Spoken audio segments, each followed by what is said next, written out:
В прошлом году с 1 октября по 21 декабря мы вступили в турбулентную зону. Если кто-то забыл, хотел бы вам об этом напомнить. В силу ряда причин. Турбулентность нам каждую осень не нужна, и она недопустима. Особо хочу подчеркнуть следующее. Мы должны полностью попробовать использовать свой переговорный ресурс. Александр Золотинскович, в этом вопросе многое будет зависеть от вас. Это никого не должно удивлять. Премьер-министр – это премьер-министр, а вице-премьер – это вице-премьер. Если это было бы одно и то же, у нас не было бы или премьер-министра, или вице-премьера. А с учетом вашего опыта должен быть результат. Если не будет, подключусь я.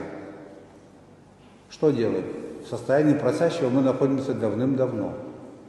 Надо убедить, объяснить. Этот вопрос выходит в том числе и в политическую плоскость. Исчерпывающий ответ от Хуснуллина вы должны получить. Все. А все остальное будет зависеть от того, как пройдут переговоры. И на что я хотел бы обратить внимание министра экономики и генерального директора Черноморэнерго. Понятно, что вам приходится нелегко. Только информацию нужно давать объективную.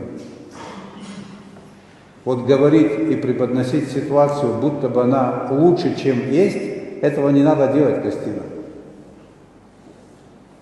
Не будет решен вопрос с дефицитом, не будет электричества, настанут мрачные времена для всех чиновников.